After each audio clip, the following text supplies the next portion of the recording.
안녕하십니까. 행복한 아침 이재용입니다. 안녕하세요. 장예인입니다. 오늘은 10월 22일 금요일이고요. 건강 챙겨보는 행복진료실이 준비되어 있는데 그 전에 뉴스부터 좀 챙겨보도록 하겠습니다. 성남 백현동, 이 성남 백현동 개발사업 배당 수익률이 자본금 대비 2000%에 이르는 것으로 추정돼서 제2의 대장동이 아니냐, 이런 논란이 일고 있습니다. 지난 2015년부터 32억 원을 들여서 백현동 사업 시행사의 지분 65%를 취득한 부동산 업체 아시아 디벨로퍼의 대표 부부는 올해까지 총 700억 원대의 배당금을 받은 것으로 추산이 됐는데요. 이는 투자 금액 대비 2000%에 이르는 수익률이라 논란이 되고 있습니다. 이에 부동산 업체의 대표는 백현동 개발 이익의 상당 부분을 성남시가 환수해 갔다면서 대장동 사업과는 다르다고 해명했지만 야권에서는 백현동 사업의 특혜 의혹을 조사해야 한다며 목소리를 높이고 있습니다. 어제부터 경비원을 대상으로 한 이른바 갑질 근절법이 시행됐습니다. 이에 따라 경비원에게 주차 대행이나 택배 물품의 배달 등을 요구할 수 없게 됐고요. 이를 위반하면 최대 1,000만 원의 과태료와 해당 경비업체의 경비업 허가가 취소되는 등의 불이익을 받게 됩니다. 하지만 새로운 개정안에서는 재활용 쓰레기 분류나 낙엽 쓸기와 같은 일이 경비원에게 요구해도 되는 일로 명시돼 현장 경비원들의 불만의 목소리가 커지고 있는 상황입니다. 한편 어제부터 어린이 보호구역 스쿨존 내 모든 도로에서 차량 주정차가 전면 금지됐습니다. 기존엔 오전 8시부터 오후 8시까지 12시간만 스쿨존 주정차가 금지됐지만 도로교통법 개정으로 어제부터는 24시간 내내 잠깐의 주정차도 금지된 건데요.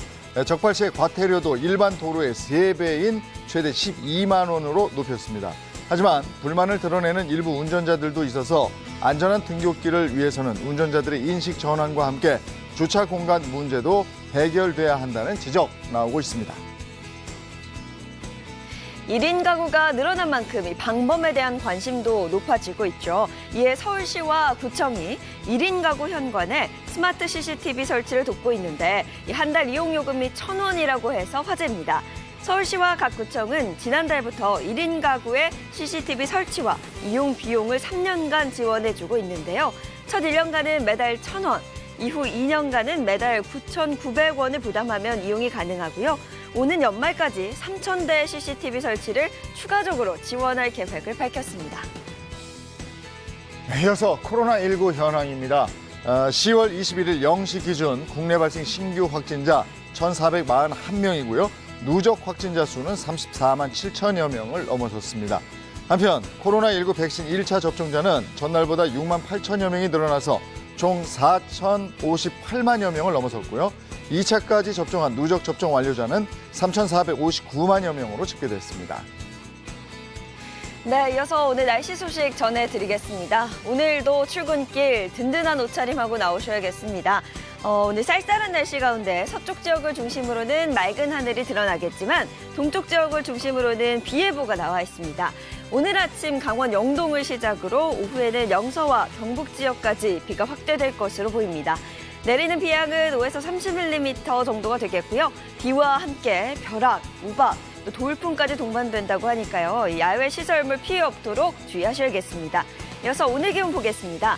오늘 아침 최저 기온 3도에서 14도, 한낮 최고 기온은 15도에서 19도 선이 예상됩니다. 오전과 오후 일교차가 크게 벌어지니까요. 이 기온차에 감기 걸리지 않도록 건강관리 잘해주시기 바랍니다.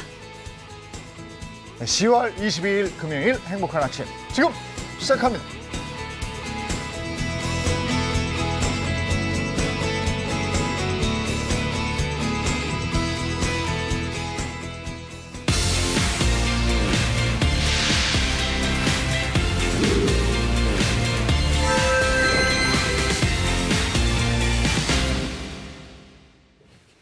네, 오늘 금요일입니다. 행복진료실 문을 열겠습니다. 네, 먼저 행복진료실 든든한 주치의 선생님부터 소개해드리겠습니다. 모사원 한의학 박사 함께합니다. 반갑습니다. 안녕하세요. 네, 차윤환 식품생명과학 박사, 이보은 요리연구가입니다. 어서 오세요. 네, 안녕하세요.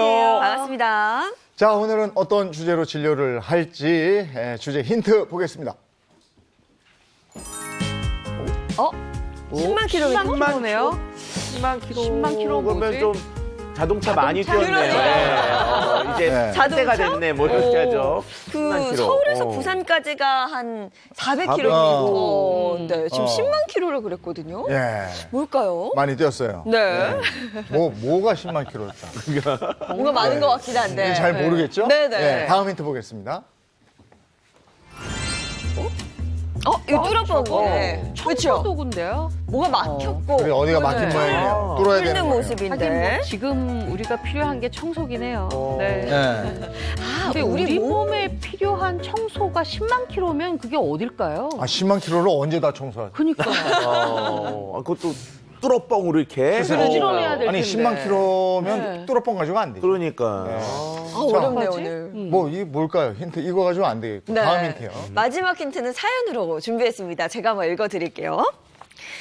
안녕하세요. 저는 출산을 5번 한 60대 여성인데요. 아이고. 출산을 여러 번 하고 나니 다리에 울퉁불퉁한 흉터 같은 게 생겼습니다. 애들 키우느라 바빠서 신경을 못 썼는데 얼마 전 다리가 타는 듯한 고통을 느껴서 병원에 찾았다가 이것을 진단받았습니다. 그동안 치마 한 번 못 입고 목욕탕도 맘 편히 못 갔는데 너무 속상하네요. 저는 이제 어떻게 하면 좋을까요? 라는 사연 보내주셨습니다. 아이고. 다리에 그런 흉터가 생기면 그러니까요. 맞아. 굉장히 진짜, 힘들죠. 네. 신경 쓰이죠. 다리에 뭐, 이렇게, 보기도 좀, 그렇죠? 네, 맞아요. 울퉁불퉁한. 자, 오늘 진료 주제 보시죠. 네, 행복진료실 오늘의 주제는요. 혈관 대청소로 하지정맥류를 잡아라입니다. 하지정맥류. 하지정맥류 이거 무섭죠. 근데 저게 네. 남들한테 이게 안 보여주고 싶어가지고 여름에도 한여름에도 네. 긴 바지만 입잖아요. 네. 그러니까 그 혈관 모양 그대로 이게 턱 튀어나와서 맞아요. 이게 오죽하면 지렁이 같다 그러고. 맞습니다. 네. 그리고 여자분들은요, 이게 출산하고 나서 이런 게 많이 생긴다고 해요. 근데 정말 그 통증이 어마어마해서 어떤 분들은 정말 다리 자르고 싶어요. 이렇게 말씀하시는 분들 계시거든요.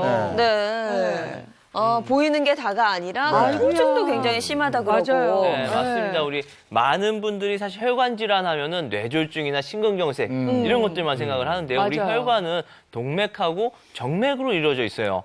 우리 앞서 말씀드린 뇌졸중이나 심근경색은 동맥 질환이고 네. 사실 간과하는 것들이 대부분이 바로 정맥 질환이거든요. 사실 동맥은 이제 우리 심장에서부터 우리 몸으로 쭉 뿌려주는 네. 질환이 혈관이 되는 거고 정맥은 이제 심장으로 걷어들이는 건데 네. 걷어들이는 걸 우리가 간과를 하고 있어요. 특히나 우리 하지 같은 경우에 심장에서부터 거리가 멀고 네. 내려갔다 올라오려고 그러면 중력의 힘을 많이 거슬러야 되잖아요. 네. 그러다 보니까 많이 질병들이 생기는데 이 하지 정맥류를 대부분은 잘 모르고 간과하고 있습니다. 예. 네. 근데 이제 최근 이제 5년 새에 하지정맥류로 내원한 환자의 숫자가요 49%나 증가했다고 합니다. 우리가 일반적으로 급성으로 찾아오는 심내혈관 질환하고는 조금 차이가 있는데 이 하지정맥류는 좀 서서히 진행이 되는 경우가 많거든요. 근데 이걸 그냥 방치했을 경우에는요 혈관염이나 피부염과 같은 증상까지도 합병증이 유발될 수가 있고요. 또 심한 경우에서는요 정체된 혈액에서 혈전이 만들어지고 이게 결국 돌아다니다가 심부정맥과 같은 것들을 일으킬 수가 있기 때문에 관리가 꼭 필요한 질병 중에 하나입니다. 이게 그냥 단지 보기에 안 좋아 뿐이 네. 아니고 그러니까. 사망에까지 이르게 할 수 있다 이런 얘기니까 더 좀 잡아야 될 필요가 있는데 네. 하지 정맥류 때문에 고민이다 이런 분이 있어요. 만나보고 와서 계속 얘기 나누겠습니다.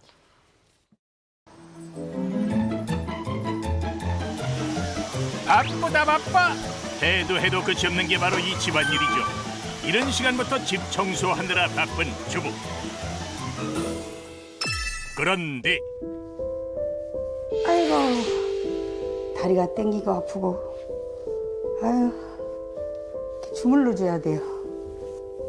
주물러도 이렇게 아파. 서서 하는 일을 조금 오래 하다 보니까요 이렇게 하지정맥이 심하게 생기면서 다리도 붓고 굉장히 아프더라고요. 땡기고 아프고 무릎까지 통증이 오고 이러대요. 지금 상태는 어느 정도인 걸까요? 심하고 막 엄청 심했거든요. 이게 시커먼이 막 거머리처럼 튀어나왔었거든요. 엄청 튀어나와서 막 시풀했어. 걸잖아요. 걸다 많이 걸다 보면은 야는 이렇게 걸어지는데 얘는 이렇게 끌어야 돼. 이렇게 피지를 못해요. 이렇게 통증 때문에 무릎이 빡뻗어져. 다른 사람들 이렇게 잘 쪼그라서 이렇게 하잖아요. 나는 이렇게 앉지를 못해요. 이렇게 앉지를 못해. 이게 이렇게 안 돼 이게. 하지 정맥류로 일상생활에 불편을 겪고 있는 주부. 발병한 이후 10년의 세월은 고통이었습니다. 한마디로 몸이 골병 들었다고 할까요?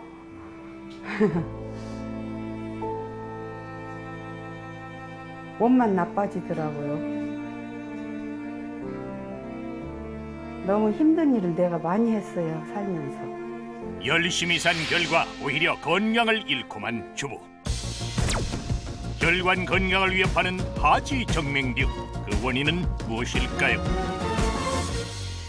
유전적인 원인이 기본적으로 깔려 있는 분들이 많이 서서 일을 할 경우에 좀 더 호발을 하고 빠르게 진행하는 것으로 생각을 하시는 것이 맞습니다. 그리고 여성이 남성보다 더 많이 생기는 것으로 되어 있는데 이것은 여성 호르몬이 원인이 되기도 하고요. 임신과 출산이 하지정맥류의 중요한 원인이 되기도 합니다. 운동을 너무 하지 않거나 비만인 경우에도 정맥류가 조금 더 호발하는 것으로 알려져 있습니다. 이런 경우에 악화되면 돌이킬 수 없는 하지에 지경에 이른다고요? 정맥류를 수년간 치료하지 않고 방치한 경우 피부가 썩는 궤양이 발생한 상태가 되겠습니다. 정맥류가 방치되면 생길 수 있는 합병증이 혈전이 생겨서 혈관이 막히는 문제가 생기는데 이런 경우가 혈전이 생겨서 혈관이 아예 막혀버린 경우가 되겠습니다.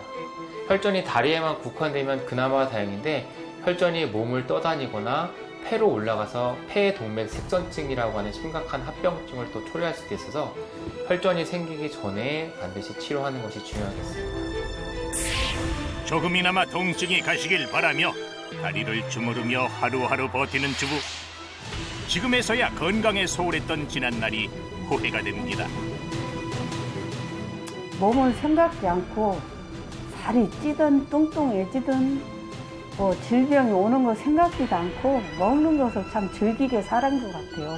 육류 좋아하고 막. 일상을 위협하는 하지 정맥류. 벗어날 방법은 정녕 없는 걸까요? 하지정맥류 질환 앓고 계신 분 보니까 네. 그 위험성이 더 와닿는데 이게 어떤 증상이 나타나게 됩니까? 네.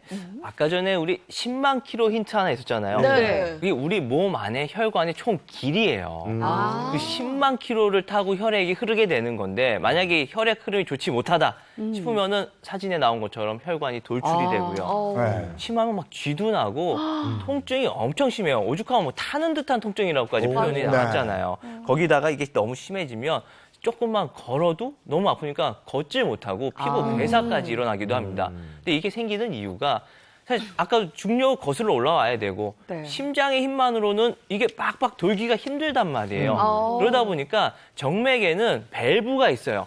중간중간 내려가지 않게. 또 올려주는 밸브가 있는데 하지정맥류는 이 밸브가 고장 나면서 네. 이제 거기에 피가 막 고이고 오히려 뚝 떨어지기까지 하니까 심장으로 다시 들어올 혈액이 모자라지게 되니까 그것 또한 문제가 되는 것이죠. 그러니까 올라가야 되는데 그 올라가지 못한 혈액들이 종아리로 모이면서 그게 튀어나와서 지렁이 모양으로 이렇게 울퉁불퉁 튀어나오는 네. 건데 네. 그러면 그 판막 밸브가 왜 고장나는 거예요? 그 고장나는 이유가 뭡니까? 판막 밸브가 고장나는 이유. 자, 일단 하지정맥류 같은 경우들이 생기는 원인들은 여러 가지가 있는데요. 첫 번째가 이제 비만 또는 가족력, 폭식, 서구화된 식습관, 장시간 서있기 같은 것들인데요. 그런데 여러 가지 요인들 중에서 특히 중요한 것은 중년 여성분들한테 발병이 높아집니다. 자, 지금 보시는 것처럼 저 가운데 중년의 빨간 그래프가 크잖아요. 네. 이게 남성보다 하지정맥류 발병률이 2.7배나 더 높게 나타나거든요. 이렇게 하지정맥류가 발생이 된 중년 여성에는요, 복부 비만까지도 3명 중 한 꼴로 발생되기 때문에 관리가 매우 미리미리 하는 게 필요한 거라고 할 수가 있죠. 아니 왜 무조건 이런 것들은 중년 여성이 해당이 될까요? 그러니까요. 왜 여자만 그러는지 모르겠어. 왜? 이게 이제 여성분들이 남성과 다르게 갖고 있는 것도 있죠. 임신과 생리. 네. 그리고 또 이제 여성 호르몬의 변화가 크게 이 시기에 나타나잖아요. 네. 이렇게 여성 호르몬의 변화가 크게 나타나는 시기가 되면은 이것 때문에 어떤 일이 벌어지느냐.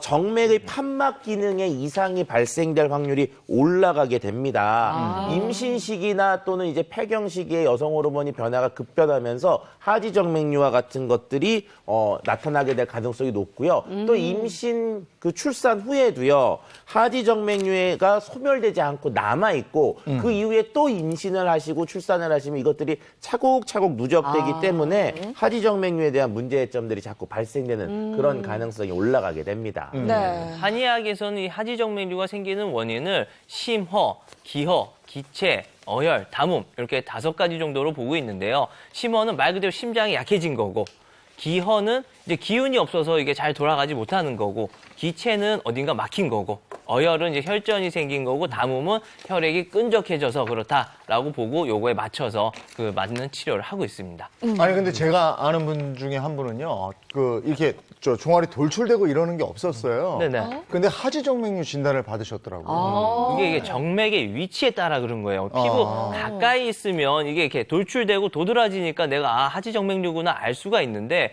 약간 심부로 들어가게 되면은 정맥이 돌출이 되질 않아요. 그러다 보니까 내가 하지정맥류인지 몰랐던 거죠.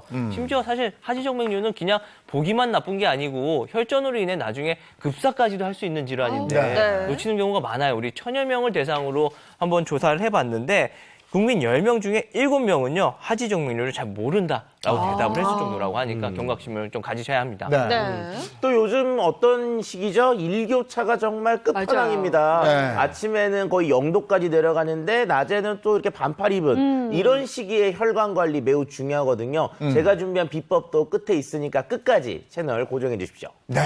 오늘 그래서 하지정맥류를 제대로 한번 잡아보도록 하겠습니다. 먼저 오늘 이보은 선생님부터 한번. 네. 네. 저 먼저 합니다. 자, 세계로 가는 장수 합성. 야. 일단 걸어야죠. 먹어야죠. 가야죠. 네. 우리 너무 귀여운 것 같지 않아요? 자, 오늘은 어디로 떠나보는 거예요? 세계로 가야 될 텐데. 자, 오늘은요. 이탈리아입니다. 이탈리아 중에서 어디냐면요. 바로 이탈리아 장수마을. 사르데니아입니다. 사르데니아. 네, 사르데니아. 사르데니아는 네. 어떤 곳입니까? 사르데니아 조금 좀 생소하시죠? 생소해요. 이 사르데니아가요, 이탈리아 서쪽에 위치한 섬마을인데요. 우리가 왜 기네스북에 장수 하셨다고 해서 올린 나이가 몇인 줄 아세요? 몇일까요? 112살. 와. 야, 바로 112. 그분이 여기 사르데니아 출신이시래요. 그러니까 얼마나 장수 마을인지 아시겠죠? 근데 네. 멋있다. 그렇죠. 그렇죠? 멋있죠? 가고 싶다. 네. 이게 특히 사르데니아 같은 경우가 이제 노화 연구를 많이 해가지고 7년의 연구 끝에 찾아낸 첫 번째 장수 마을인데요. 그냥 경치만 봐도 장수하고 싶지 않으세요? 그러네요. 살고 싶어요. 그렇죠. 그런데 다른 장수촌하고는 다르게 세계적으로 100세 이내 비율이 여성이 7배나 많거든요. 여성분들이 더 오래 해서 장수하는 것으로 알려져 있는데 특이하게 이곳은요. 남성이 더 많았어요. 100세 이상이. 그리고 그들의 직업을 보니까 거의 대부분이 목동. 네. 그래서 목동이 왜 그런가 봤더니 적당한 강도의 일을 하고요. 그다음에 주로 걷잖아요. 그쵸, 많이 걷죠. 많이 걷죠. 생각보다 또 스트레스도 좀 덜 받고. 네. 이제 이런 것들이 거기에서 남성들의 장수의 비결이 아닌가라고 예측이 되고 있습니다. 그래서 제가요, 오늘은요, 이 사르데니아의 장수밥상을요, 바로 발롱토라고 지었습니다. 발롱토? 발롱토. 뭐 그러면 발롱토. 우리가 하나씩 운을 떼드릴게요. 발. 발효된 빵을 주식으로 하고요. 발효된 빵이구나. 네. 농. 농사를 지은 채소인데요. 토. 특히 토마토를 많이 드신다고 합니다. 그래서 그런데, 발롱토. 예, 그래서 이 사르데니아의 그 장수식 포인트가요, 네. 발롱토인데요. 그래서 저는요, 오늘 이 건강식으로 뭘 준비했냐면요, 바로 그 아주 발효된 주식과 그다음에 아주 싱싱한 채소, 토마토를 이용한 바로 강황을 넣은 빠에야를 준비했습니다. 강황이 들어간 빠야. 네, 정말 맛이 궁금해집니다. 이거 먹으면 한 120 가는 거예요. 가야죠. 네. 알겠습니다. 세계로 가는 장수밥상 시작합니다.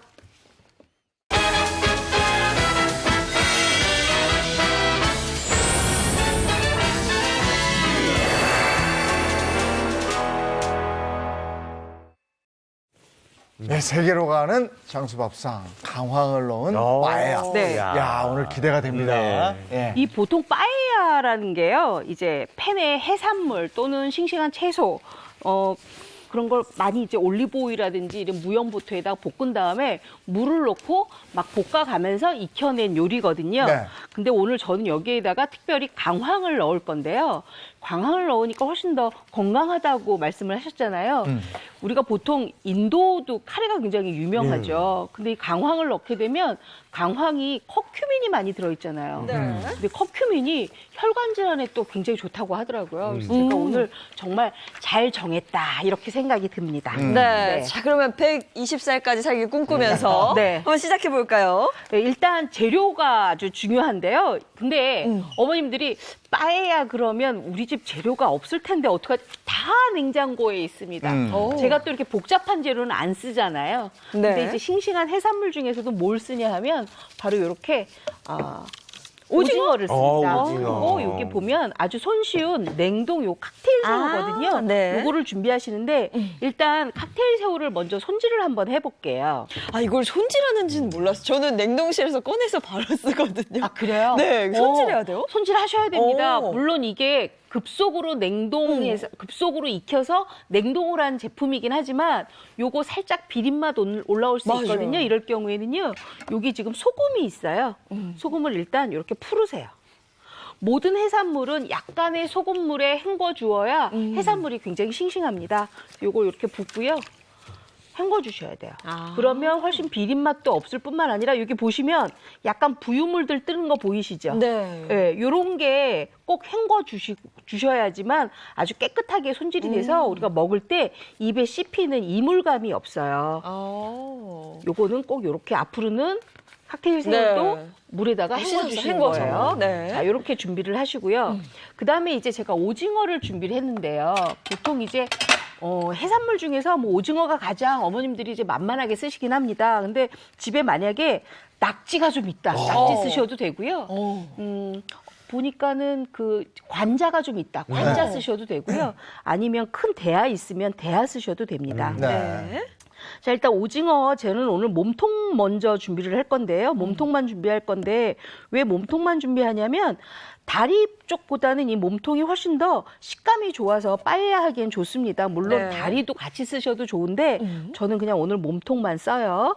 자, 이렇게 배를 가른 다음에 사실 동그랗게 썰어서 집어넣어도 괜찮은데 약간 칼집이 있으면 왜냐하면 요거는 푹 익히는 게 아니라 볶아서 익히는 거기 때문에 훨씬 더 잘 익혀지더라고요. 그래서 네. 이렇게 칼집을 넣어주면 굉장히 좋아요.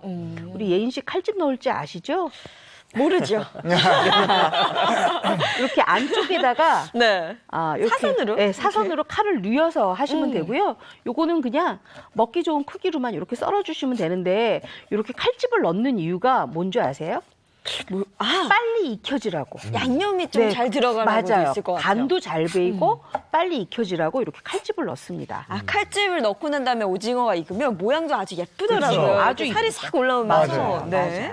저희 오징어 갖고 있는 근섬유를 이렇게 살짝 끊어줘가지고요. 그 다음에 익히게 되면은 단백질 변성이 되면서 수축이 되거든요. 네. 근섬유가 끊어졌기 때문에 말리는 거예요. 근데 만약에 저걸 끊지 않고 하면은 그냥 그대로 그냥 안 이쁘게 말리죠. 네. 예. 네.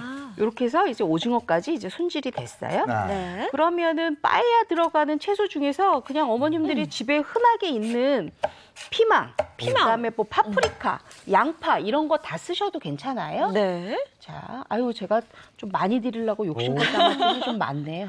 자, 이렇게 해서 이거 준비하시고요. 네. 그다음에는요. 저는 특별히 요거 준비합니다. 요게 있어야 여러분들이 굉장히 맛있게 드실 수가 있는데요. 제가 아까 특별히 토마토가 장수 지방에 좋다 그랬잖아요. 그렇죠. 토마토를 이제 준비를 할 거예요.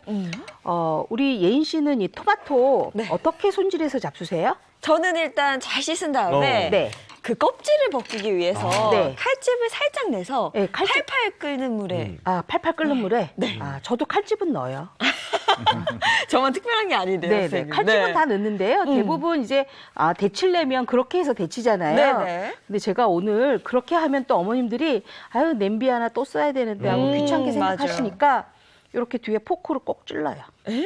자, 이렇게 해서 어떻게 해요? 불을 켜요. 아, 이러면 진짜 냄비 안 써도 되겠네요. 직화로 굽습니다. 구워? 네. 아, 이러면 그래, 저걸 껍질이 껍질 깔 홀라당 때. 벗겨지거든요. 그래서 냄비 하나 더 꺼내고 막 씻고 이러면 또 번거로운데. 맞아요. 번거롭지 않게 이렇게 해서 바로 해주시면 아주 편하죠. 근데 끝에는 좀 타는 할 수 느낌이 있어서 있어요. 예, 그것만 에이, 또 괜찮아요. 벗겨내니까. 네. 괜찮아요. 이 정도는 뭐 괜찮습니다. 저렇게 태우면은 집에 있는 분한테 혼나는데 뭐 하는 거냐고. 에이, 이렇게 해서 다 어머 껍질이 예뻐라. 완벽하게 아, 벗겨지는데요. 벗기면 다 없어지는구나. 잘 벗겨지네. 그리고 우리 요리 신기하다. 중에서 이렇게 약간 직화로 구워서 하는 토마토 요리들 많잖아요. 네. 그렇게 하시면 됩니다. 자, 이렇게 하고 난 다음에 요거는 그냥 먹기 좋은 크기로 이렇게 그냥 썰어주세요. 왜냐? 요거는 이제 밥이랑 볶아서 쌀이랑 볶아서 할 거기 때문에요. 어떤 특별한 식이 아니라 그냥 대강 이렇게. 네, 모양 신경 쓸 거 없네. 네, 그럼요. 이렇게 해주시면 됩니다. 자, 이렇게 잘 준비가 다 됐어요. 네. 자, 그랬으면 이제 볶기만 하면 되니까 네. 이제 준비를 본격적으로 해볼게요. 이번은 이거 심 있는 부분은 버리시나요? 거기 지금? 요거 제가 먹어요. 먹는 거구나, 저게. 자, 일단 네. 쌀을 준비하는데요. 우리 빠에야 준비할 때는 가장 중요한 게 쌀이에요. 쌀. 네. 우리가 보통은 이제 왜 안남미라 그래가지고 약간 길이감 있고 약간 날리는 거. 폴폴 날리는 거 그거 쓰잖아요. 근데 네. 집에서 굳이 뭐 빠에야 한번 해 먹는데 안남미 살 수는 없으니까 그냥 기존에 있는 집에 있는 거 갖고 하는데요. 요거 딱 1시간 정도만 불려주셔야 돼요. 네. 왜 1시간 정도 불리는지 아세요? 왜일까요? 부드러우라고 그러는 거고. 그냥 바로 후라이팬에다 이렇게 해야 되니까. 맞습니다. 역시 요리 좀 하셨어요. 네. 좀 왜냐하면 먹어봤습니다. 우리가 밥을 짓기 때문에 물을 많이 넣고 끓여가면서 짓는 게 아니라 볶아가면서 하는 거잖아요. 네. 그렇기 때문에 꼭 저렇게 1시간 정도 충분하게 불려야 쌀이 금방 익혀져요. 자, 그러면 한번 제가 볶아볼까요? 네. 자, 여기 일단 올리브 오일 넣고요. 아무래도 이탈리아니까 올리브 오일이 좀 들어가야죠. 근데 저는 풍미를 위해서 뭘 넣느냐? 바로 무염 버터를 같이 넣습니다. 버터 들어가죠. 그렇죠. 무염 버터 이렇게 넣고 요걸 이제 녹여줘요. 네. 지중해 느낌 나려면 저 버터가 좀 맞아요. 들어가줘야죠. 버터 들어가줘야 돼요. 근데 어머님들 보시기에 조금 너무 기름기가 많지 않나? 지방분이 많지 않나 하실 텐데요. 충분하게 채소에 흡수가 돼서 괜찮습니다. 요 정도 됐으면 이제 양파, 그다음에 마늘을 갈색이 나도록 볶아주세요. 먼저. 이걸 잘 볶으셔야지만 네. 이 향신채의 향이 깊이 쌀 알갱이에 집어넣어서 네. 굉장히 맛있거든요. 이렇게 저렇게만 해도 뭐 보기에는 뭐 지중해 느낌 확 나네요. 그렇죠. 어. 일단 올리브 오일 들어가면 그렇죠. 그쪽으로 간 느낌이에요. 그 버터 좀 들어가고. 네. 이렇게 그러면요. 됐으면 이제 여기에다 넣어야 될 게 있죠. 바로 요겁니다. 쌀. 쌀. 1시간 정도 불린 네, 쌀이죠. 1시간 정도 불린 쌀하고요. 그러니까 우리가 일반적으로 한국은 쌀하면 그냥 밥만 해 먹잖아요. 그렇죠. 근데 저렇게 여기다 하면 토마토. 볶아 드시는 것도 좋은 방법 중에 네. 하나입니다. 야. 토마토를 이따가 이렇게 좀 담고요. 같이 넣을게요. 아니 벌써 좀 요리가 돼가는 그러니까. 그 느낌이 확 오지 않아요? 네, 확 오죠. 네. 토마토. 우린 밥은 밥인데 저쪽에서는 쌀 가지고 요리를 하니까. 네. 솔직히 볶아주고요. 저쪽에서는 밥을 잘 안 해 먹는 것 같아요. 살살 볶아서. 우린 밥을 지어서 저렇게 그냥 볶아 먹든지 비벼 먹잖아요. 그렇죠, 그렇죠. 자, 이렇게 많이 볶으세요. 그 죽 만들 때도 보면은 우리는 밥을 만든 걸 갖고 죽을 끓이잖아요. 네. 그냥 쌀 넣고 끓여도 되거든요. 자, 이렇게 쌀알갱이가 조금 코팅이 돼서 볶아진다 생각을 하면 여기에다 뭘 넣느냐 하면 약간 이제 조금 오징어. 올라올 때 오징어를 일단 넣으세요. 네. 요즘에 저 10월 들어서면서 쭈꾸미 낚시 다니고 이러는 분들 계시거든요. 네, 맞아요. 거기서 지금 갑오징어도 쭈꾸미 넣으셔도 잡히고 괜찮아요. 네, 갑오징어 많이 그런 거 잡히더라고요. 넣으면은 또 그리고 칵테일 새우도 여기다 같이 넣으세요. 그리고 우리는 뭐 오징어니 낙지니 문어니 뭐 쭈꾸미니 다 먹잖아요. 네. 생각보다 그거 많이 먹지 않습니다, 세계적으로는. 근데 지중해 이탈리아나 스페인 쪽은 저걸 먹어요. 그래서 어떻게 보면 저게 어떻게 보면 우리 식생활과 맞는 요리라고 할 수가 있죠. 네. 네. 자, 그 다음에는 여기에다가 이제 넣어야 될 게 있어요. 바로 준비한 강황가루. 강황. 이제 코팅이 돼야 되니까 쌀 알갱이에 같이 이렇게 넣어서 약간 네. 노르스름하게 만드는데요. 제가 아까 오징어 할 때 오징어 먹물 손질할 때 있었거든요. 네. 네. 그 먹물을 같이 넣으셔도 되는데 저는 오늘 강황이 포인트라 먹물은 안 넣고 이렇게 강황 가루만 넣습니다. 네. 자, 이렇게 됐으면 요거를 이제 물을 붓고 끓여요. 근데 선생님, 그게 강황이 네. 일반적으로 많이 갖고 있지는 않잖아요. 그쵸, 안 갖고 강황가루 있죠. 대신에 뭐 카레를 넣는다거나 좀. 카레가루 괜찮습니다. 네. 카레가루 넣으셔도 되는데요. 그게 향을 좋게 하는 것도 있고요. 카레가루가. 네. 아니면 간편해서 왜냐하면 강황가루가 살짝 쓴맛이 조금 올라오거든요. 그 쓴맛이 없게 하려면 그냥 카레가루 이용하셔도 괜찮습니다. 그러니까 이제 카레가루하고 강황가루가 차이가 뭐냐면 강황가루는 일반적으로 우리가 이제 울금이라고 하는 것을 말린 가루예요. 한 가지로만 되어 있는데 카레가루는 그 강황가루에다가 여러 가지 다른 향신료를 섞은 믹스거든요. 그래서 카레가루가 어떻게 보면 경우에 따라서는 조금 더 내 입에 맞는 경우도 있을 수가 있고요. 한국 사람 입에 조금 더 친근한 그런 특성이 있습니다. 그러니까 강황이 아메리카노고 그거죠. 예. 그게 이제 믹스 커피 믹스 섞은 거죠. 이제. 이렇게 되는 거구나. 예. 정확한 비유시네요. 와. 그랬으면은 요거 지금 강황가루 넣었잖아요. 그랬으면 간 맞춤을 해야 되겠죠. 간 맞춤은 우스타 소스 하셔도 되고요. 나는 집에 우스타 소스 없는데 하시면 진간장 넣으셔도 괜찮습니다. 네. 자, 이렇게 해서 약간의 맛을 좀 드리고요.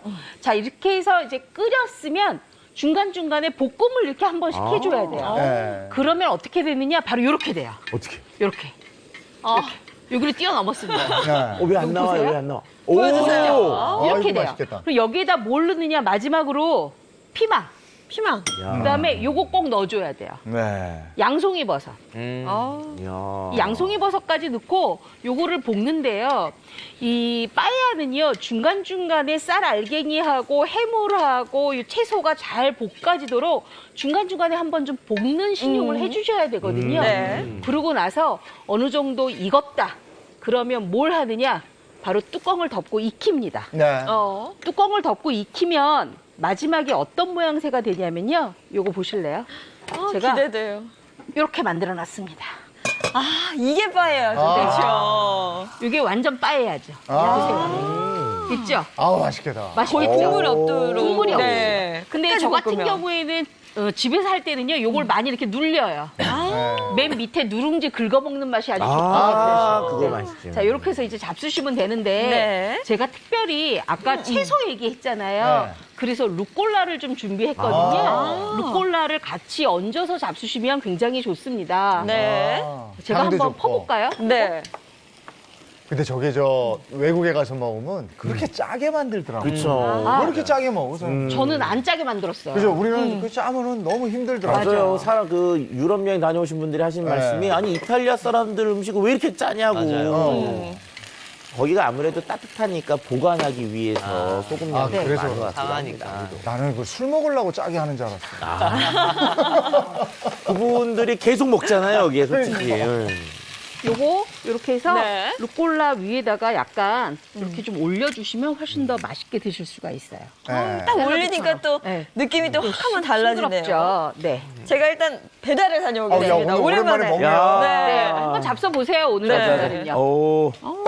요 향이 일단 자, 알겠습니다. 야, 진짜 오랜만에 먹네요. 야. 야, 얼마 기대하셨죠? 만이에요, 이게 지금. 자 이렇게 해서 우리 예인 씨도 네. 한번 잡숴 보세요. 짜지 않죠? 쓰지도 않아요. 그렇죠? 제가 강황 넣었는데 쌉쌀하지 않잖아요. 딱 좋아. 그 이유는 뭐냐면요. 제가 강황가루 2큰술에다가 그냥 우리 먹는 카레가루 있죠? 그걸 1큰술을 좀 섞었어요. 그랬으면 훨씬 더 이렇게 진한 맛으로 드실 수가 있거든요. 아니 밥도 해놓은 밥 같아요. 아니에요. 하지 않고 지금 금방 한 거예요. 아 그러게. 근데 강황을 넣어가지고 좀 어떤 느낌이냐면 그냥 카레 먹는 느낌도 좀 있어요. 이게. 아, 그래요? 아니요, 저는 근데 좀 뭔가 크리미한 느낌이 입안에 나서 좋고 무엇보다 새우 씹히죠. 맞아요. 그리고 오징어 씹히죠. 그러니까 바다 뭔가 그 느낌이 입안에 확 감돌면서 풍미가 굉장히 좋은데요. 아니, 이렇게만 잡수시면 사르데냐처럼 한 100살 넘게는 살 것 같지 않아요? 근데 루꼴라를 참 잘 넣으셨어요. 그렇죠. 루꼴라 넣어야 루꼴라가, 맛있어요. 네.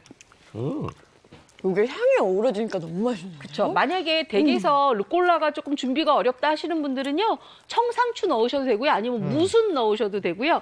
여기다가 레디시 조금 슬라이스해서 같이 잡수셔도 아주 좋습니다. 아니 근데 진짜 오징어가 맛있다. 왜 이렇게 연하죠? 꽤 오래 한 걸로 알고 있는데.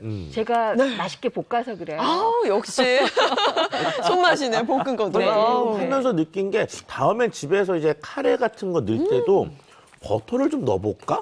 갑자기 굉장히 부드러우면서 그렇죠, 부드럽죠. 그리고 풍미도 있으니까 이렇게 잡수시면 굉장히 하루가 든든할 것 같아요. 채소부터 시작해서 좋다는 건 다 들었잖아요. 와 맛있네요. 저녁에 드셔도 좋고요. 네. 너무 지중해로 간 것 같은 그런 느낌이에요. 그렇죠. 네. 자, 레시피 한번 보시겠습니다. 부쩍 추워진 날씨에 혈관 건강이 걱정된다면 이탈리아 장수마을 사르데나식 장수밥상 만들어 보면 어떨까요? 강황 넣은 해물 파에야 지금부터 시작합니다. 칵테일 새우는 소금물에 씻어 물기를 빼두고 오징어는 몸통을 반으로 갈라 사선으로 칼집을 넣은 뒤 1cm 폭으로 썰어줍니다. 십자로 칼집 넣은 토마토는 직화로 구운 후 껍질을 벗겨 다져두고요. 양파와 청피망은 사방 1cm 크기로 썰어줍니다. 마늘과 양송이 버섯은 슬라이스를 해줄 건데요. 양송이 버섯은 갓껍질을 벗긴 후 도톰하게 잘라주세요. 전골팬에 무염 버터와 올리브유를 두르고 양파와 마늘을 갈색이 나도록 볶다가 오징어와 토마토, 새우, 우스터 소스를 넣고 더 볶아줍니다. 거기에 물에 불린 쌀과 강황가루를 넣어 볶은 뒤 물을 붓고 끓여주다가 양송이 버섯, 청피망, 소금을 넣고 약한 불에서 6분간 더 끓여줍니다. 다 끓여진 파에야에 루꼴라와 레디쉬를 곁들이면 완성됩니다. 세계 속으로 떠나본 장수 밥상, 사르데니아식 장수 식단, 강황 넣은 파에야로 혈관 건강 지켜보시면 어떨까요? 혈관 건강에 좋은 재료가 몽땅 들어간 오늘의 요리였습니다. 사르데니아. 한국수 역시 사르데니아. 발롱토. 말롱. 네, 말렁통입니다. 오늘은 맛까지 봐서 너무 맛있었고 이거 주말을 이용해서 한번 꼭 해보시라고 강추하겠습니다. 네. 저희가 이렇게 먹고 즐기는 시간에 이제 장민욱 교수님이 이게 생방송이다 보니까 장민욱 교수가 지금 도착을 했는데 왜 그러신 거예요? 이 중앙분리대 쪽에서 뭔가 딱 튀었는데 제 타이어가 찢어진 거예요. 큰일 날 뻔해. 네, 그래서 죽전휴게소 근처에서 막 수리를 하고 그러고 오느냐고 좀 늦었어요. 아니 참고로 장 교수가 저 동탄에서 여기까지 오고 큰일 날 뻔했습니다. 그래도 안전하게 제 시간에 와서 생방송을 같이 진행할 수 있어 서 정말 다행입니다. 자, 한숨 돌리셨죠? 네. 가겠습니다. 네. 혈관 대청소. 네, 우리 어디든지 뭐 꽉 막히고 뭐 더러워지면 뭐 집안 대청소 하잖아요. 네. 겨울을 꺼내시면서 집안 청소들도 많이 하실 텐데요. 그래서 더러워진 혈관을 깨끗하게 청소할 수 있는 방법을 제가 준비했죠. 깐깐한 장 교수는 이제야 준비가 됐습니다. 자, 혈관 그냥 청소도 아니고 대청소입니다. 네. 이제 본격적으로 알아보도록 하죠. 예. 아무래도 저 질환하면 생명하고 직결이 되잖아요. 네, 맞습니다. 우리 이제 심뇌 혈관 질환이 사망 원인이 네. 굉장히 높다는 건 알고 계시죠. 조금씩 순위가 변하고 있어요. 이 다양한 질환들을 전체적으로 봤을 때는 암이 1등이지만 네. 그래도 심장 혈관 쪽 해당하는 질환이 2위를 차지하고 있고 폐렴에 이어서 이 뇌혈관 질환이 4위를 차지하고 있습니다. 이 두 가지만 합쳐도 4명 중 1명은 이것 때문에 돌아가시게 되는 거거든요. 이 두 가지만 즉 혈관만 잘 지켜도 내 수명을 한 25%는 연장할 수 있다. 이렇게 볼 수도 있는 거죠. 네. 심혈관 질환은요, 전 세계적으로 보면요, 사망 원인 1위입니다. 특히 또 요즘처럼 이렇게 일교차가 커지고 추워졌을 때는 혈관이 막 급속도로 수축을 하게 되면서 혈압이 올라가고 그로 인해서 심장병이 발병할 수가 있고 심근경색으로 인한 사망률이 높은데 특히 이 심근경색 같은 경우에는 초기 사망률이 30%나 된다고 그러니까 주의하셔야 됩니다. 네. 게다가 여성분들 또 정말 여성분들. 또 조심하셔야 되는 게 왜 그러냐면 여성만. 우리가 사망원의 1위를 암으로 꼽았잖아요. 네. 그런데 여성분들 위주로만 살펴보면 사망원의 1위는 심장혈관 질환, 심내혈관 질환, 혈관 질환 때문에 사망할 가능성이 여성이 훨씬 더 높고요. 게다가 이렇게 따져보면 3명 중 1명은 여성 같은 경우에는 혈관 때문에 돌아가신다고도 알 수 있고요. 유방암 걱정되시죠? 유방암 사망률보다 혈관 질환 때문에 사망하실 가능성이 50배가량 더 높다는 사실을 여러분들께서 잘 알아두셔야 됩니다. 60세 이상인 경우 조금 더 연세가 드신 분들이라면 2명 중 1명꼴로 혈관 질환으로 사망하신다고 볼 수 있습니다. 아니 우리 왜 드라마 보다 보면요 갑자기 여성분들이 좀 어르신들이 이러면서 막 쓰러지잖아요. 맞아요. 근데 이게 웃을 일이 아니에요. 제가 나이 들다 보니까요. 죄송합니다. 근데 저도 갑자기 이런 게 막 걱정이 돼요. 네. 아니 그리고 젊었을 때는 이렇게 날씨가 좀 추워지고 그러면 집에 있다 밖에 나가면 코끝이 쌓으면서 상쾌해 이런 기분도 들었는데 지금은 숨이 콕 막 그렇죠. 이게 달라져요. 맞아요. 이 추운 날씨에 진짜 돌연사 조심하셔야 돼요. 네. 우리 2017년 기준으로 급성 심정지로 이제 돌아가신 사망하신 숫자가 2만 5천 명 정도가 되는데요. 그 중에 절반 이상이 심장의 문제이지 않을까라고 추정을 했습니다. 특히 겨울철 이 급성 심근경색 사망자는 여름 대비 월 평균 300명 많다고 하니까요. 추워지는 날씨에 더욱더 유의하셔야 됩니다. 뇌혈관 질환하면 정말 계속 걱정이 되시잖아요. 네. 뇌혈관 질환은 여러 가지가 있습니다. 뭐 뇌혈관이 조금씩 노화가 돼서 찾아오는 질환도 있지만 그중에서 역시 단연코 가장 많은 것은 한의학에서는 이제 중풍이라고 부르고 또 저희 쪽에서는 뇌졸중이라고 부르는 질환이죠. 혈관이 막히거나 터지면서 발생하는 이 뇌졸중은 환자 수 기준으로만 보면 뇌혈관 전체의 약 70% 정도를 차지하고 있었는데요.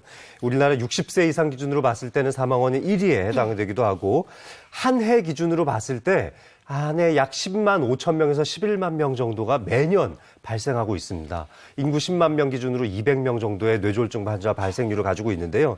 특히 무서운 것은 뇌졸중 같은 경우는 그 자체로 끝나는 것이 아니라 실어증, 또 구음장애라든지 편측 마비와 같은 평생 안고 살아가야 되는 이런 장애를 떠안게 된다는 게 정말 힘든 일입니다. 네, 혈관 질환이 저는 정말 무서운 이유가 방금 말씀해주신 그 합병증, 후유증도 있겠지만 이게 뭔가 손 쓸 수 없이 갑자기 벌어지는 일이라는 게 너무 무서운 것 같아요. 그렇죠. 우리가 여러 가지 질병들을 보고 침묵의 암살자다, 침묵의 킬러다 이렇게 많이 부르는데 그 말이 제일 먼저 붙은 게 바로 이 뇌졸중 분야예요.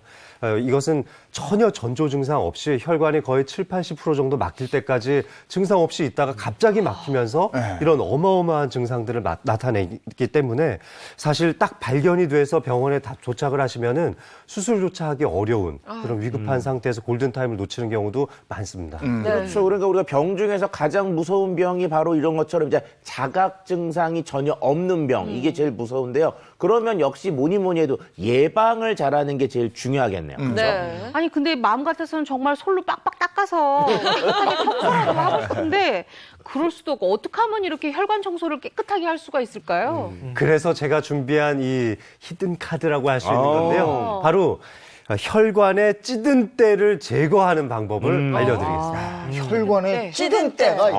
그래서 그걸 제거해야 된다. 네, 그렇죠. 이 첫 번째는 여러분들 꼭 알고 계셔야 될 게 바로 혈전입니다. 혈전, 바로 핏덩어리라고 할 수 있는데요. 이것을 저희들은 그냥 좀 알기 쉽게 말씀드리기 위해서 피떡이라는 용어를 쓰기도 합니다. 그러니까 피가 이렇게 단단하게 뭉쳐져서 마치 떡처럼, 네, 그래서 굉장히 찐덕찐덕한 혈관에 들러붙게 되는데요. 실제로 혈전을 제거해서 우리가 눈으로 살펴보면은 찐덕찐덕한 것이 이렇게 손으로 만져도 느껴질 정도이고요. 이런 것들이 혈관 곳곳에서 만들어질 수 있는데 가장 많이 만들어지는 것이 바로 혈관 중에서도 혈관에 응축되어 있는 심장입니다. 심장 안쪽에서부터 혈전이 만들어져서 우리 전신으로 퍼지게 돼서 이 혈전, 피떡이 만들어지고 그것 때문에 심장혈관 질환이나 뇌혈관 질환이 유발되게 되는 거죠. 네. 근데 이게 눈에 보이지 않아서 혈관이 막혔는지 알 수도 없고 이거 뭐 방법 없을까요? 혈전이 생겼을 때 자각 증상이 있기는 있어요. 완전히 꼭 100%는 아니지만 이런 증상이 있으면 좀 한번 혈전을 의심해 볼 수가 있겠는데요. 우선 혈전이 복부나 가슴 쪽에 생기게 되면 알 수 없는 그 피로가 풀리질 않아요. 나 필요한데. 그리고 이제 혈전이 신장 쪽에 네. 생기게 되면은 발열이 있고 계속 식은땀을 그렇게 흘립니다. 그렇게 되고 혈전이 폐로 가게 되면 호흡곤란이나 이 가슴 통증 네. 같은 또 심장 박동수가 갑자기 이유 없이 막 벌벌벌 뛴다 이러면은 네. 혹시 내 어디 부위에 혈전이 생긴 게 아닌가 의심해 볼 필요가 있습니다. 근데 저희가 자각 증상을 이제 얘기할 때마다 저희도 왜 지금 피곤한데 막 이러잖아요. 네. 우리 시청자 여러분들께서 나 저거 아니야. 조금 냉정하게 해보시길 바랍니다. 네. 혈전 자각 증상 잘 알아두시고요. 그다음에 이번에 그리고 또 찌든 혈전에 대해서 알아봤는데요. 두 번째로 우리가 꼭 주목해야 될 것이 바로 끈적끈적해지는 피입니다. 네. 이 끈적한 피. 네. 우리 몸에 이제 당분이 이런 역할을 하게 되는데요. 네. 아마 당뇨를 앓으신 분들은 이미 알고 계시겠지만은 내 몸에 혈당이 올라가게 되면 혈액의 점도가 굉장히 많이 상승하게 됩니다. 따라서 인슐린의 저항성이 생기는지 공복 혈당 장애가 생기는지 주기적인 건강 검진을 통해서 내 혈액 속에 이 끈적끈적함이 증가하고 있는 건 아닌지 꼭 살펴보셔야 되겠고요. 특히 이런 것들이 이 당뇨병을 앓으신 분들 중에 대부분이 염증을 같이 동반하는 경우가 많습니다. 그래서 끈적끈적한 피는 만성 염증으로도 이어질 수 있다는 점도 알아두시면 좋겠습니다. 네. 혈관 찌든 때 세 번째는 바로 기름진 피입니다. 우리 혈액 속에 그러니까 콜레스테롤, 중성지방 수치가 높아지게 되면요, 이 콜레스테롤에 염증 물질들이 와서 붙어요. 그러면서 혈관에 상처를 내고 혈관의 탄력성을 잃으면서 혈관의 재기능을 못하게 되니까 우리 몸에 갖가지 문제를 일으키게 되는 거죠. 네. 그러면 이 혈관 찌든 때 좀 어떻게 청소할 수 있을까요? 그래서 일단은 청소를 하려면은 혈관 청소부 그 자체를 늘리시면 됩니다. 청소부가 있어 다행이네. 네. 아니 어떻게 청소하나 걱정했는데 청소부를 늘리면 된다고요? 그러면 인건비를 좀 써야 되겠네. 어떻게 늘려요? 네. 맞아요. 혈관 청소부는요, 바로 네. 콜레스테롤.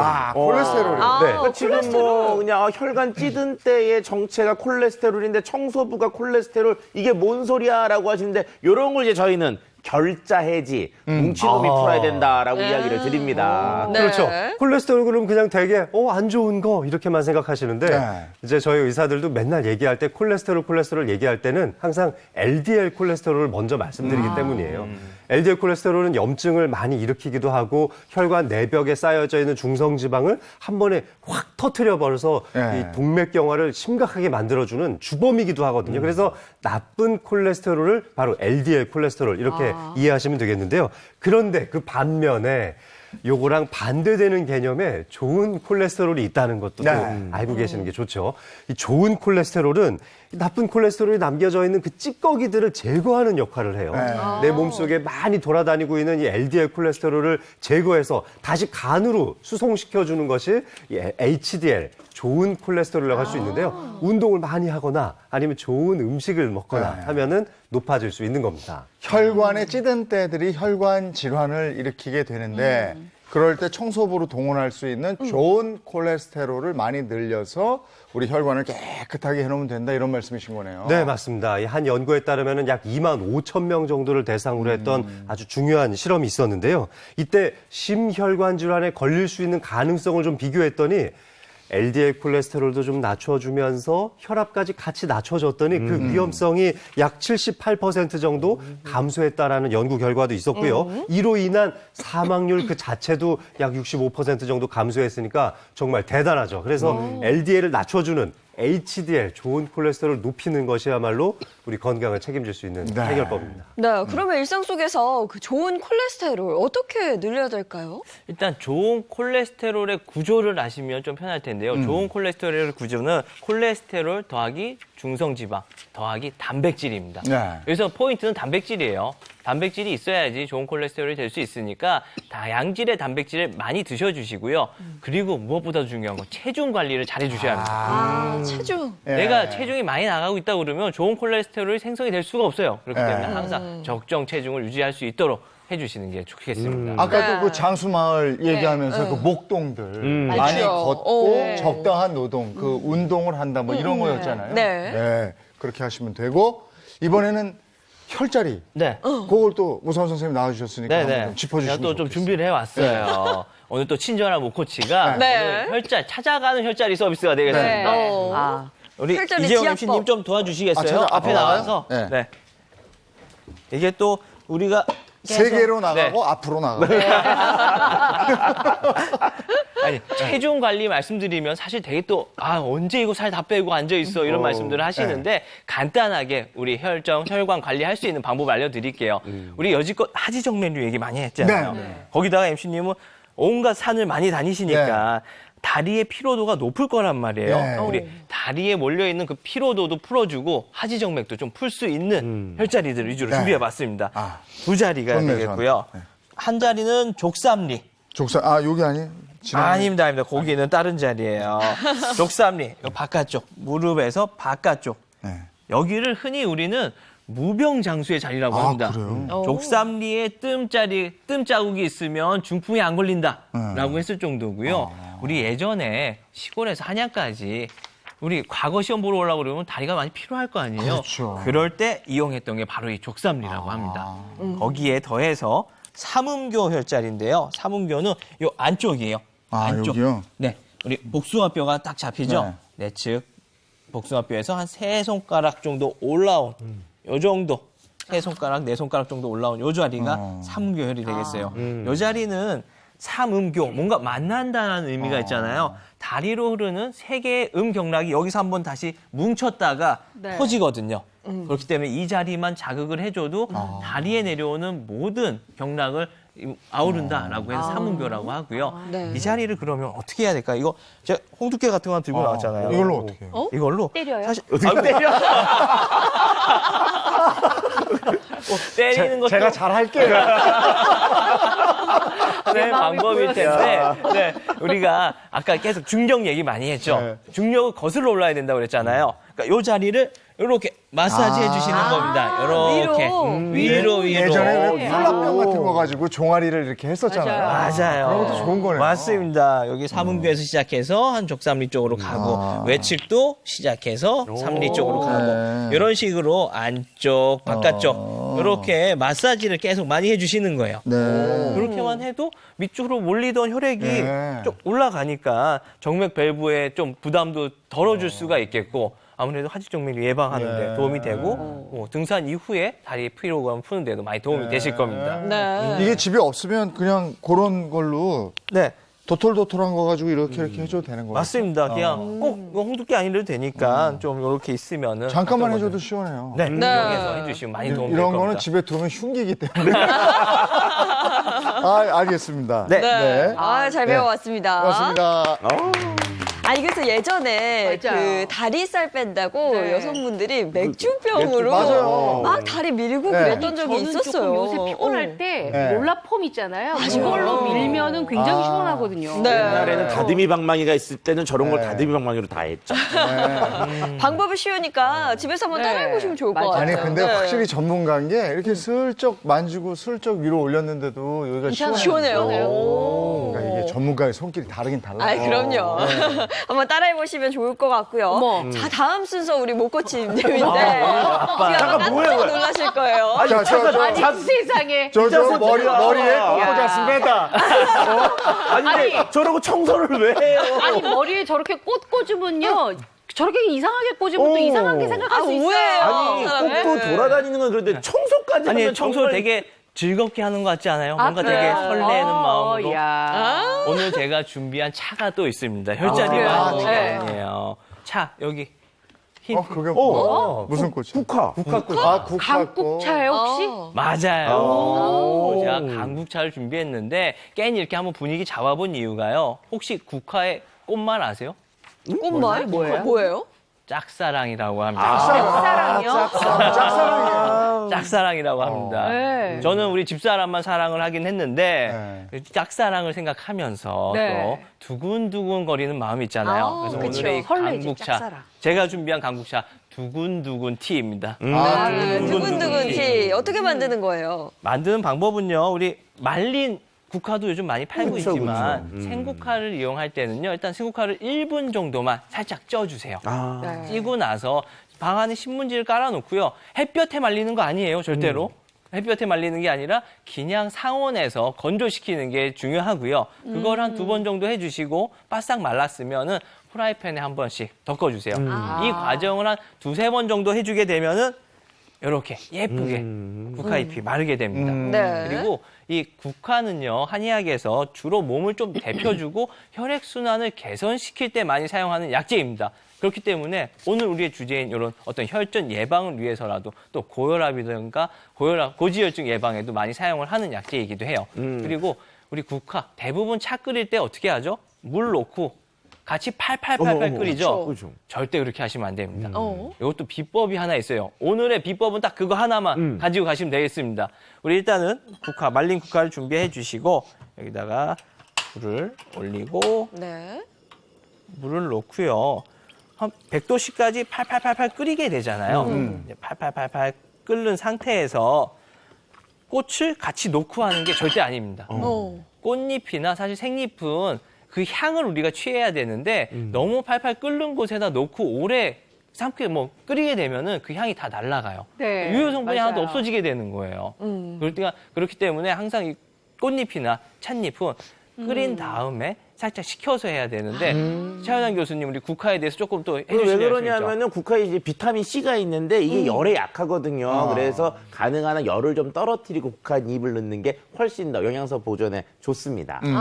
네, 그래서 이렇게 끓이고 나서 이제 다 끓은 상태에서 끄고 한 국화꽃 한 5개에서 7개 정도만 네. 넣어주시면요. 넣고 한 5분 정도 있으면 이렇게 오. 제가 미리 좀 준비해 왔어요. 다 된 거예요? 네. 팔팔 끓이지 말고 한 70도 정도 식혀서 그렇죠. 말린 국화 다음에. 넣고 우리라는 말씀이시죠? 맞습니다. 네. 그거를 넣어놓고 뭐 한 10분 정도, 한 5분에서 10분 정도 있으면은 색깔도 예쁘게 올라오고 이렇게 되는데 저게 이 가을에 저 국화차 향이 정말 너무 좋죠. 네. 색깔 한번 봐보세요. 네. 이쁘네요. 색이 있어요. 그냥 맹물이 아니고 색깔이 있어요. 요거 한번 마시면서 또 두근두근 티 아니겠습니까?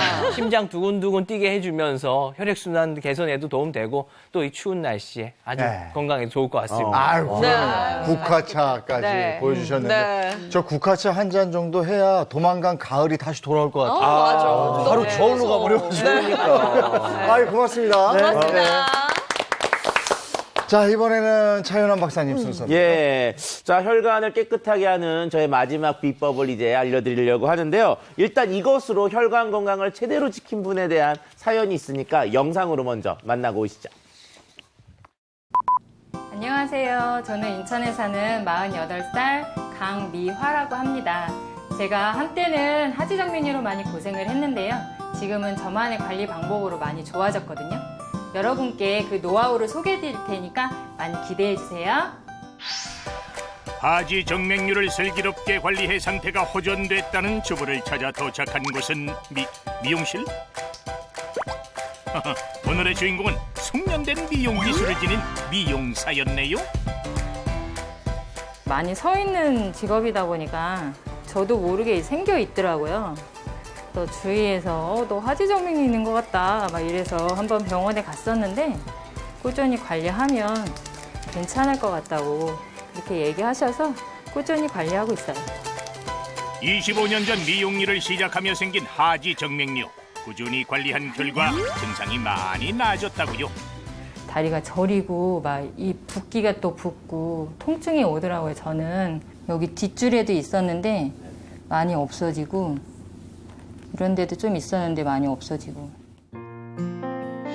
미관상 보기 싫은 하지 정맥류로 인해 주부가 받는 스트레스가 이만저만이 아니었다고 합니다. 많이 속상했죠. 저는 옷을 굉장히 좋아해요. 가끔 막 치마도 입고 싶고 막 이런데 이제 저는 일하다 보니 여기서 계속 서 있잖아요. 그러면 손님들이 뒤에 이렇게 앉아 있으면 제 다리를 보는 것 같은 느낌이 자꾸 들더라고요. 그래서 너무 창피해가지고 그 뒤부터는 아예 안 입어요. 그러나 주부는 포기하지 않았으니 덜리고 일하는 틈틈이 스트레칭하며 관리를 했다는데요. 많이 좋아져요. 약간 저리고 막 이런 것도 조금 완화되는 것 같고 약간 스트레칭 하고 나면 뭔가 막 이렇게 흐르는 것 같은 그런 게 느껴져서. 하지 정맥류에 대해 미용실 손님도 하고 싶은 말이 있다는데요. 뭐 실핏줄 다 진짜? 보여. 엄청 배기 싫어. 15년 전에 수술했는데 재발한 거. 아, 수술했는데 재발한 거야? 이 부분이 제일 심하고 이게 이제 이런 식으로 이제 다 이제 보이는 거죠. 그리고 원장님도 하지정맥류 있다는 거 알고 계셨어요? 글쎄요, 올 때마다 맨날 바지 벗고 못 느꼈어요. 그렇게 극복하셨다는데 어떠세요? 훌륭해. 수술 안 하고도. 그리고 많이 운동은 하긴 하라고 그러더라고. 스트레칭 뭐 이런 거. 나는 요가를 많이 했거든. 그래서 이렇게 날씬하구나. 부러움을 사는 주부의 하지 정맥류 완화 관리법 스트레칭. 그 첫 번째는 살살살살 돌려주세요. 발목 돌리기. 두 번째는요, 이 자세도 일하는 틈틈이 하기에 딱이겠어요. 90도로 다리를 들었다 내렸다 다리 들어올리기. 그리고 발 뒤꿈치를 들었다 내렸다 하는 까치발 들기까지 모두 일상에서 쉽게 할 수 있는 스트레칭이랍니다. 이외에 주부만의 하지 정맥류 관리법은 또 어떤 게 있을까요? 무엇이요? 그건 뭔가요? 수건인데요. 간단한 운동법 가르쳐 드릴게요. 한쪽 발바닥에 수건을 걸고 상체 쪽으로 당기면 끝! 이때 무릎은 구부리지 않는 것이 중요하다는데요. 하지 정맥류 완화에 어떻게 도움이 되는 걸까요? 붓기도 많이 빠지고 또 혈액순환도 좋고 수건 한 장만 있으면 누구나 할 수 있는 동작이라서 간편하고 좋은 것 같아요. 하지 정맥류 관리. 네, 비단 운동만이 아니죠. 식단 관리도 중요하다는데요. 주부는 뭘 먹으려나요? 양파하고 닭가슴살하고 토마토하고 그냥 대파해서 요리해서 먹거든요. 근데 이게 혈액순환에 좋고 또 하지정맥류에 좋다고 그래서 만들어 먹고 있어요. 손쉽게 구할 수 있는 간단한 재료로 건강을 챙긴 강미화 주부표 혈관 밥상. 그리고 잊지 않고 챙겨 먹는다는 또 한 가지가 있었으니 무엇이요? 이 가루 이거 뭐요 정체가? 대체 이 가루가 무엇이기에 식사가 끝나자마자 주부가 찾은 걸까요? 궁금하다 궁금해. 이거는 새싹볼인데요. 하지정맥류에 좋다 그래서 지금까지 꾸준히 챙겨 먹고 있어요. 혈관에 쌓인 독소 제거에 도움이 된다고 알려진 새싹보리. 항산화 성분인 클로로필이 다량 함유돼 있다는데요. 클로로필 섭취 시 체내 노폐물이 배출되면서 만성염증 제거에 도움이 되기 때문에 혈관 건강에도 좋다네요. 앞으로도 지금처럼 떡소리 나는 하지 정맥류 관리법으로 행복한 일상 보내세요. 네, 건강하고 활력 넘치는 모습을 되찾게 돼서 참 다행인데 네. 그 비결은 바로 새싹보리. 예, 새싹보리 말 그대로 우리가 알고 있는 보리의 씨앗을 싹을 틔어서 새싹을 만들어서요. 한 10에서 15cm까지 자라게 한 것을 우리가 일반적으로 새싹보리라고 합니다. 이 새싹보리에는요. 그 사포날인과 폴리코사놀과 같은 생리활성 물질 7종하고요. 그다음에 다양한 비타민 8종, 무기질 등의 영양소들이 풍부하게 들어있어서 전체적으로 영양소하고 생리활성 물질들이 한 45가지나 들어있는 특성을 가지고 있습니다. 네. 식이섬유가 풍부하기 때문에 그 다이어트에도 도움을 주고요. 장 속에 있는 노폐물들을 빼주는데도 효과가 특이한 것으로 나타내지고 있습니다. 네, 아니 제 주변에서도 살 뺀다고 새싹보리 먹고 미용 목적으로도 많이 먹더라고요. 네. 그렇죠. 지금 앞에 제가 이렇게 딱 이렇게 새싹보리 이렇게 딱 갖고 왔거든요. 네. 이렇게 짠 새싹보리예요. 자, 이게 일반적으로 잎 부분만을 잘라서 우리가 이제 집이나 분말 미용 재료로 많이 사용을 됐는데 요즘은 요 밑에 여기 뿌리까지 뿌리까지 통째로 섭취하는 방법들이 많이 알려져 있고요. 이 뿌리까지 먹는 게 영양소나 효능 면에서도 좀 더 좋은 것으로 알려져 있습니다. 아니 그러게요. 왜 우리가 그동안 이 뿌리를 먹을 생각을 못했나 맞아요. 몰라요. 네네. 인삼, 더덕, 마늘 다 뿌리 먹잖아요. 그렇죠. 근데 왜 이것도 왜 뿌리를 안 먹었지? 이게 바로 이제 뭐냐면 우리가 과거에 이제 싹을 틔운다 그러면은 노상, 그러니까 흙에서 하잖아요. 흙 자체는 위생적으로 좀 위험하기 때문에 잎만 잘라 썼는데 최근에는 수경 재배 방법이 들어오기 때문에 뿌리까지 먹어도 안전합니다. 일반적으로 새싹보리 씨앗에는요. 단백질 함량만 우엉의 5배, 블루베리의 22배 가량 정도 높고요. 식물성 물질 중에 하나인 파이토케미칼이 응축되어 있는 특성이 있습니다. 그래서 우리가 어쨌든 잎뿐만 아니라 뿌리까지 통째로 같이 먹는 게 더 좋다고 할 수가 있죠. 네, 근데 이런 새싹보리가 혈관 건강에 도움을 준다 이런 얘기네요. 네, 맞습니다. 그래서 준비했는데요. 혈관 대청소에서 빠져서는 안 될 새싹 보리 속에 있는 혈관 건강을 지켜줄 주요 성분 3가지 알려드린대요. 자, 네. 첫 번째는요. 첫 번째 바로 보여드리겠습니다. 폴리코사놀. 그거 유명. 예전에 우리 왜 저 막 뛰어놀 때 풀 딱 꺾으면 거기서 하얀 거 그쵸, 나와요. 그쵸. 그게 폴리코사놀 맞아요. 예, 맞습니다. 역시 산과 들에서 좀 뛰어노셨던 분들. 저는 다른 것보다 그 쓴바귀 잎을 딱 끊으면요. 가운데서 흰즙이 쭉 나오거든요. 그게 이제 쓴바귀를 구분하는 방법 중에 하나였는데 이런 그 하얀 즙이 폴리코사놀이라고 할 수가 있습니다. 이 폴리코사놀이 굉장히 풍부하게 알려져 있는 것들이 일반적으로 뭐 사탕수수나 다양한 식물들인데요. 자, 일반적으로 폴리코사놀이 새싹보리에는 어느 정도 함유되어 있느냐? 사탕수수의 12배. 쌀겨에 160배 더 많이 들어있는 것으로 알려져 있고요. 함량을 수치로 봤을 때 100g당 사탕수수가 27mg, 쌀겨가 2.1mg, 새싹보리는 342mg이 함유되어 있는 것으로 알려져 있습니다. 이거 혈관 건강에 정말 도움이 될 것 같은데요? 네, 그래서 이 새싹보리를 성인 남녀에게 약 8주 동안 이렇게 섭취를 시켰더니 글쎄 콜레스테롤 수치가 약 10.8% 정도 떨어졌던 실험 결과도 있었는데 근데 더 놀라운 것은 이 중에서도 LDL 콜레스테롤 수치가 16.8%가 떨어졌다는 결과가 있었습니다. 이 LDL 콜레스테롤 조금 전에도 소개해드렸지만 나쁜 콜레스테롤이잖아요. 혈관벽 안쪽을 두껍게 만들었을 때 염증 반응을 촉진시키고 탁 터트려서 동맥경화로 인해서 혈관을 막아버리게 되는 주범 중에 아주 주범인데요. 이 새싹보리 속에 들어있는 바로 이 폴리코사놀 성분이 LDL 콜레스테롤을 줄여주는데 이 좋은 효과를 보여주고 있습니다. 네. 자, 그럼 다음 혈관 청소부 한번 주요 성분 보겠습니다.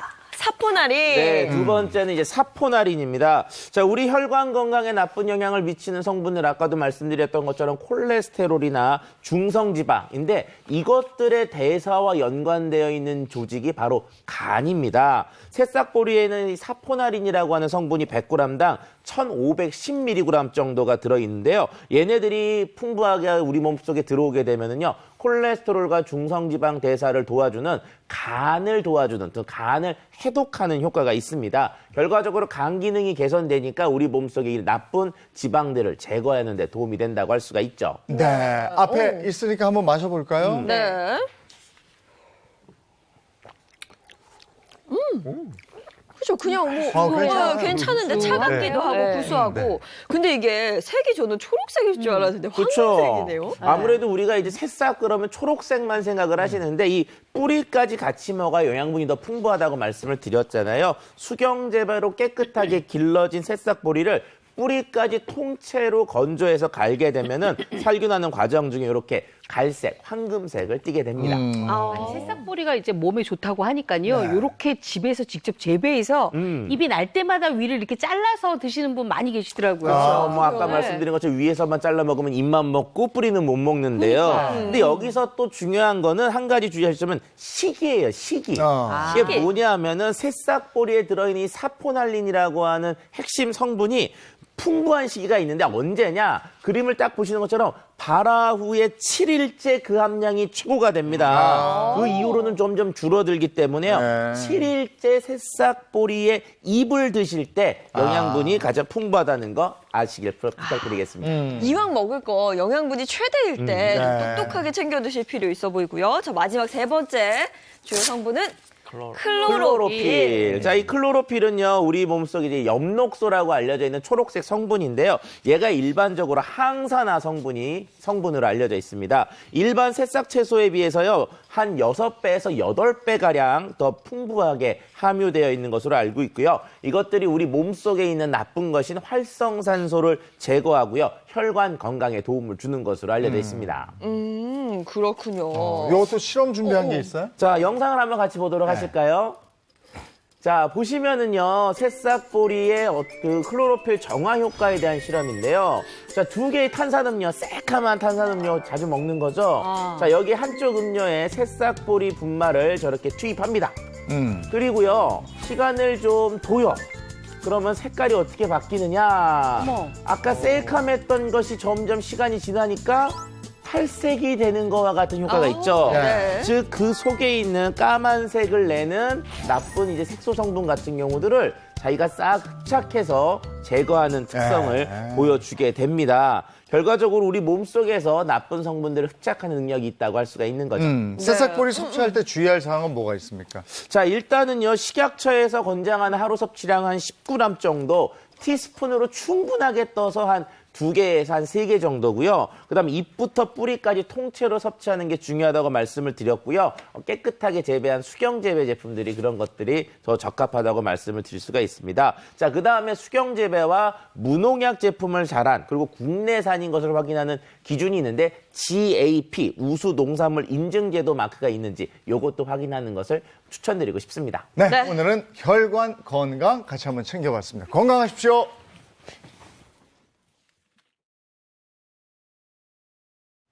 오늘 금요일이고 이제 주말인데 네. 날씨 유심히 좀 챙겨서 보셔야 될 것 같아요. 네, 매일매일 정보 체크하셔야 될 것 같습니다. 제 생각에는 주말까지 좀 추울 것 같아요. 그렇죠. 네, 이럴 때 감기 걸리기 쉬우니까요. 건강관리 잘 하시기 바랍니다. 좋은 하루 보내시고요. 저희는 다음 주 월요일 아침 7시 30분에 돌아오겠습니다. 행복한 아침, 행복한 하루, 그리고 행복한 주말 보내십시오. 고맙습니다. 고맙습니다.